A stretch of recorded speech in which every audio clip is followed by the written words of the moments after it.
Have you ever wondered what a black hole is?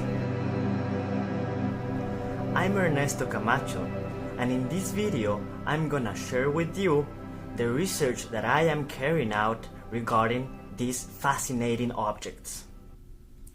Black holes are astronomical objects like a planet, any star you can think of, a moon.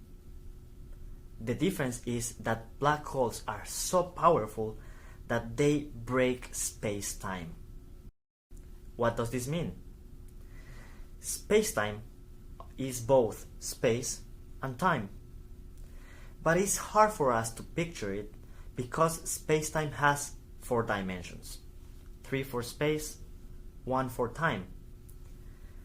But we have trouble to imagine this because our mind can deal with 1, 2, up to 3 dimensions. So we have to use an analogy to explain it. Let's use our imagination. Let's represent space-time by this stretched fabric. If we put anything on top of it, what would happen? It will deform, right? This is what anything with mass, like a planet, a satellite like the moon, a star, a galaxy, a black hole, even yourself, do to space-time. In summary, mass deforms space and time. And we call this gravitational force. And this is the reason why the moon orbits around our planet, Earth. And this is why the Earth orbits our sun. Now, black holes have so much mass that they will pull the fabric downwards so hard till it breaks. That is, black holes break space-time. The gravitational pull of a black hole is so big that not even the fastest thing in the universe can escape it.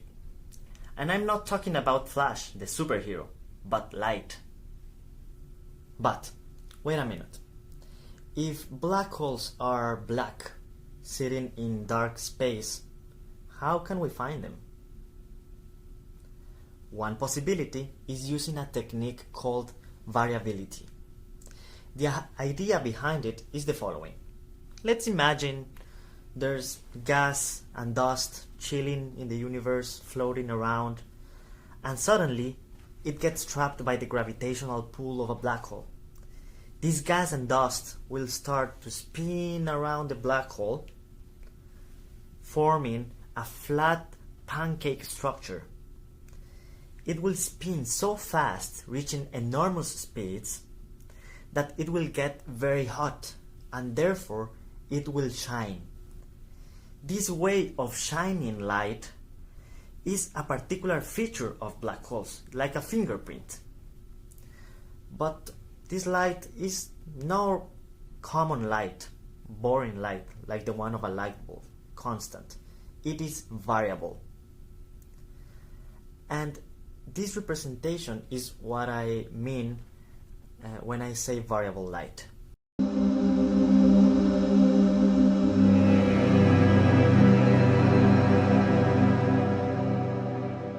One interesting fact is that we have no idea what is causing this variability.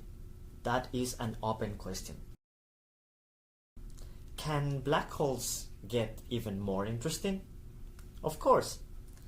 In the same way that we can find boats of different sizes and masses, from little one-person canoes to big, fat cruise ships, we know about the existence of black holes of different masses and sizes too.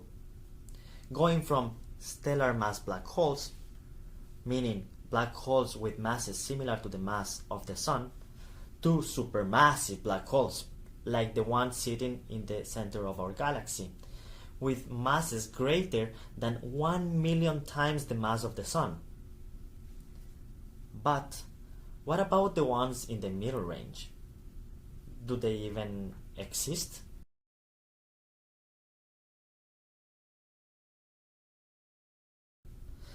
This is one of the questions that I am trying to answer with my project. I am trying to understand how feasible a particular tool is at finding these astronomical objects. What tool? Variability, the concept that I told you about. So, basically, I use telescopes around the globe to observe the sky to try to look for this particular fingerprint of black holes in the form of variable light, and try to see if I can catch an intermediate mass black hole. If they do exist, several questions arise. What characteristics do they have? How many of them are there? Do they behave the same way or in a similar way as stellar mass black holes or supermassive black holes? Well, the answer might or not surprise you. We don't know. These are just a few of the many questions that we don't have an answer for. And for sure, there are many more questions to come. The interesting part is that maybe you, in the near future, can help us to solve these kind of amazing questions. When I was a kid, I remember that I was fascinated about the night sky. I was super curious about the stars, the planets, everything out there in the universe. I remember being in my computer looking at Wikipedia articles or watching the Discovery Channel shows about the sun, the life of or death of stars. It was amazing. I remember going into the rabbit hole looking for an answer about the process that produces light in stars, for instance, and then ended up with a bunch of questions more than answers. And then I realized that there are so many questions still floating around without an answer, and I knew that I could maybe someday try to answer one of those. That is what led me to pursue a career in astronomy. I started studying physics, and in my PhD I am pursuing an astronomy degree. So I invite you to use resources like NASA's webpage, to go into the webpage of the Center for Astrophysics of Harvard and Smithsonian, or to talk to an astronomer like me, to ask about all the questions that you have.